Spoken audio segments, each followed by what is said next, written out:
What is good, NIO family? It's Rey-Jay back with another video. And in this one, I'm going to be talking about the one and only NIO stock and what you should be looking out for the future. I'm also going to break down what's going on with the overall market, how it may affect NIO, what's happening with the debt ceiling and the things Jerome Powell just said, and some bullish news about NIO that just came out.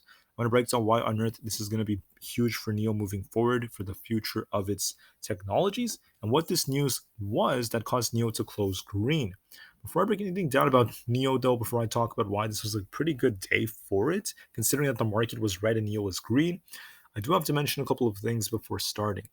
Firstly, I'm not a financial planner. Make sure you take none of this as financial advice whatsoever.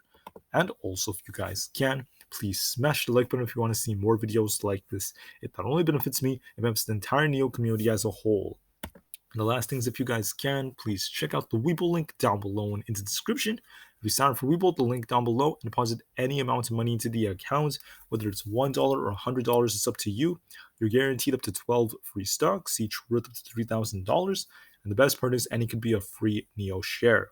The offer ends very soon in just about 10 days, so check it out before they run out. With that out of the way, let's get on with the video. Excuse me, sorry guys. So you guys are probably noticing that the microphone quality is just really bad today, and the setup looks kind of different. And this is because I'm using a PC instead of my typical computer. And I'm doing this because my computer just gave me a lot of issues. It just broke down on me, so I have to either repair it or buy the necessary parts. And it may take me a couple of days. For now, at least for today, just for today at least, I'm going to have to use this PC. So I'm really sorry about the quality of the video. I'm very sorry about my audio, probably not the best, but I'm still going to make this work. I'm going to continue doing this anyways, and I have to break down some very important things that came out for today anyways. So what happened to the markets was SPY is down 0.16%, SPX is down 2%, the Nasdaq and the QQQ are both down just a little bit. Jerome Powell was speaking when the time came for him to speak, which was at about 11 o'clock a.m. Eastern time. As we approached the big time, the market pumped basically. The market was pumping, looking pretty decent. And then, lo and behold, Powell was speaking and the market ended up selling off a bit. It didn't sell off too hard. That's the interesting thing. We held up quite nicely. I think on the 30-minute for like the QQQ, for example, let me just bring up the extended hours. For the time being, it was holding up okay, hovering above the 50 EMA. Then on SPY, something very similar technicals. We saw algos buying up, and the market just held up. And then despite the market, getting a somewhat significant sell-off, maybe not too significant, just a bit of a sell-off, NIO managed to close green up 3.2%. So I'm going to break down why that happened. Why did NIO hold up and what is going on with NIO? First, let's talk about Powell. What did Powell say? Powell said that the rates may not have to rise as much as expected to curb inflation. There's also work to be done. The Fed is maintaining their 2% target, and the Fed is going to change their strategies relative to before. Before, the Fed was all about looking at the data, using the data to make their policy changes. But here's the catch. A lot of their data, this is something that even Elon Musk argued, their data tended to be delayed. So the Fed was reacting to more delayed data. And finally, Powell accounted for this by talking about how the Fed is going to react to real-time data instead more often than not. And the Fed is going to be very careful. I mean, they know that this is a very difficult time, and they have to continue to remain very careful with the rate hikes. Now, different people have different views. Some people believe that the Fed is over-tightened. Others may say otherwise.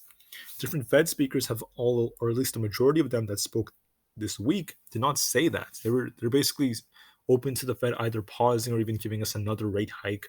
And I think that the Fed will take a lot of the data into consideration. If they're seeing signs that inflation may be upticking in real time for like the summertime, also looking at the May CPI could be another indicator to at least play somewhat of a role, but it's not going to be everything, of course. But if there are indications suggesting, inflation is coming up for the summer, we're likely going to see the Fed give us another rate hike, another 25 basis point hike. But there's no way I could call it just yet. Powell did not confirm a pause, so we have to be very patient. Additionally, let me just add that right now with the whole debt ceiling, negotiations are on a bit of a stall because, right now politics is getting in the way again. This is no surprise. But that's not the bigger thing that I'm looking at. And that is we have a conference for the debt ceiling tomorrow. And then for Sunday, I think by Sunday or either a little bit before it, one of those days, Biden is going to return from his Asian trip and he'll be back. And then we're going to see negotiations continue. Now, my question is, and this is what the market is betting on, the market is pumping so hard. It's been holding up so nicely because the market believes that the debt ceiling, excuse me, sorry guys, the debt ceiling, the deal is going to be made quickly. It's not too big of a deal. We're going to be fine. That's what they're thinking. Are they right? We'll just have to wait and see. They could be. Maybe they are. Maybe they aren't. Who knows? But here's the important thing. Many of the congressional members were saying that for Sunday, when Sunday comes, we should be expecting a possible deal by then. And the market knows this. So the stock market is going to be watching what happens on Sunday. Do we get a deal that's ready for Congress to pass, or do we fail to do so? If Biden and all these politicians saying that, oh, we're making progress, we should have a deal soon, if they're telling the truth and we get the deal on Sunday, it's going to be bullish news. The market, even NIO, could pump on that.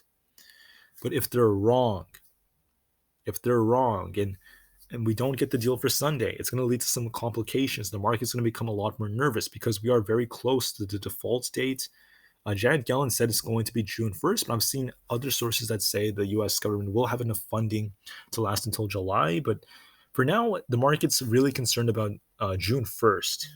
And that's going to be a very, very big concern. So we have to be careful. As far as NIO goes, the overall market, the debt ceiling situation is going to affect NIO. But on top of that, we have bullish news that came out.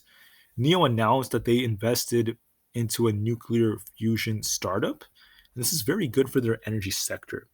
This will not only help them develop technologies or at least place more bets in other areas of energy, but it's going to help them potentially get a big part in a very big market that could be used commercially globally. And that's going to be very big. We have 5 billion yuan, which is equivalent to about $723 million. NIO Fusion is 50% controlled by China's eastern province, and they're going to use this technology to better understand their energy sector and possibly give them more leverage for the future moving forward, as this could be a massive, massive market, right? I think this is good news. It's very optimistic for the future. They also have about NIO invested about this much money, 995 million yuan, or about a 20% stake. And that's once again some pretty good news. I also want to add that NIO had pretty average volume at 41 million. And going down, the short volume has increased just a bit. So this is compared to the price. We did see a little bit more shorting just about yesterday, and that's part of why NIO sold off.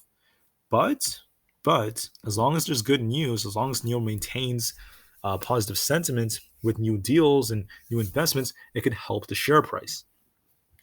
The price-price ratio is very flat, so not too much is going on there. And then going down, NIO is given an equal weight rating, so it's kind of in the middle.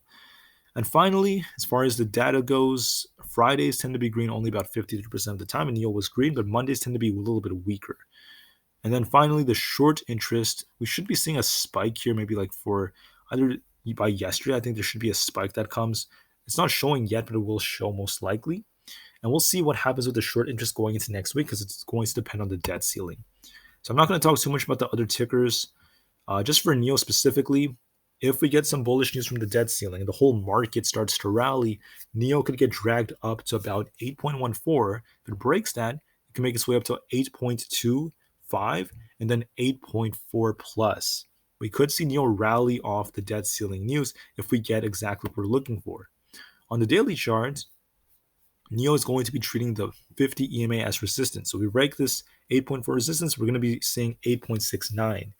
If NIO gets the bullish catalyst, a bullish deal from Congress that's ready for Congress, that ends up passing. If NIO gets negative news and the debt ceiling fails, they don't close the deal or anything like that, NIO has this unfilled gap down at 7.63. Also, the next major support is going to be 7.65. 7.3 to 7.39. So here's what's going to happen.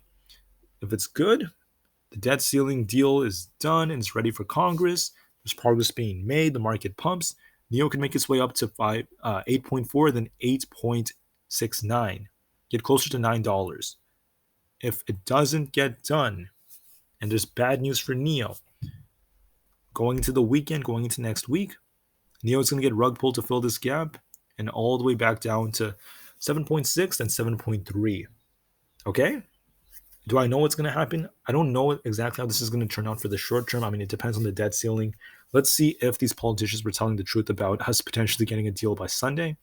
And until then, thank you all so much for listening. Have a great weekend. I appreciate all of you, and my PC will be set up and much better in the future. Just give me some time. And for now, I hope this works. Thank you. I appreciate all of you. NIO in the market to the moon as the long term is very bright. Don't forget about my merch shop, which is going to be very close to the comment section and the Weeble link. And peace out.